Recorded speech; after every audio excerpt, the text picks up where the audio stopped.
ৰকিবুল হুছেইনেতো এটাই বিয়া পাতিছে মই যিমান দূৰ জানো। তেওঁ আৰু বেলেগক কিয় দুটা তিনিটা বিয়া পাতিব কয়? যেতিয়া নিজে আমি এটা পাতিছো, বেলেগক দুটা তিনিটা পাতিবতো ক'ব নালাগে নহয়।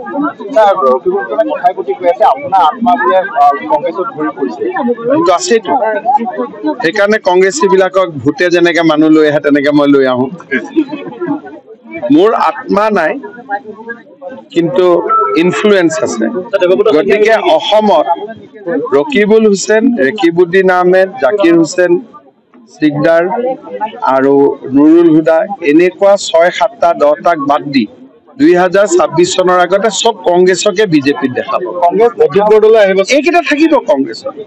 মই একেবাৰে নাইকিয়াটো হ'ব নোৱাৰে, কাৰণ তেওঁলোকক আমাক মই লাগে নালাগে শব্দটো নকওঁ, তেওঁলোক কংগ্ৰেছতে থাকক, বাকী গোটেইবিলাক আমাৰ তাত আহি যাব। মই এটাই কথা কৈছো যে এই কেইজনক বাদ দি বাকী চবেই আমাৰ কংগ্ৰেছৰ পৰা আহি বিজেপিত আহিব। কোনোবা আজি আহিব, কোনোবা কালি আহিব, কোনোবা পৰহি আহিব, কোনোবাই ঠেকা খাই আহিব, কোনোবাই ঠেকা নাখাই আহিব, কিন্তু এইটো আহি থাকিব। ইয়াত একো নাই, আমাৰ চিট শ্বেয়াৰিং হৈয়ে আছে।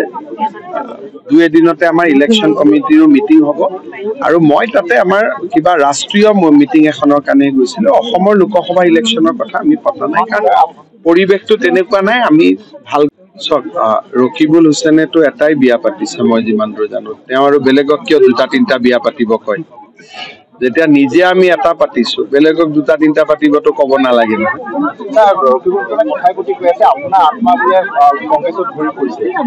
আছেতো, সেইকাৰণে কংগ্ৰেছী বিলাকক ভোটে যেনেকে মানুহ লৈ আহে তেনেকে মই লৈ আহো। মোৰ আত্মা নাই, কিন্তু ইনফ্লুৱেঞ্চ আছে। গতিকে অসমত ৰকিবুল হুছেইন, ৰেকিবুদ্দিন আহমেদ, জাকিৰ হুছেইন সিকদাৰ আৰু নুৰুল হুদা এনেকুৱা 6-7টা 10টাক বাদ দি 2026 চনৰ আগতে চব কংগ্ৰেছকে বিজেপিত দেখাব। এইকেইটা থাকিব কংগ্ৰেছত।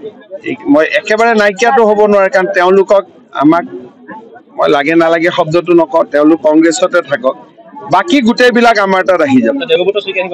মই এটাই কথা কৈছো যে এই কেইজনক বাদ দি বাকী চবেই আমাৰ কংগ্ৰেছৰ পৰা আহি বিজেপিত আহিব। কোনোবা আজি আহিব, কোনোবা কালি আহিব, কোনোবা পৰহি আহিব, কোনোবাই ঠেকা খাই আহিব, কোনোবাই ঠেকা নাখাই আহিব, কিন্তু এইটো আহি থাকিব।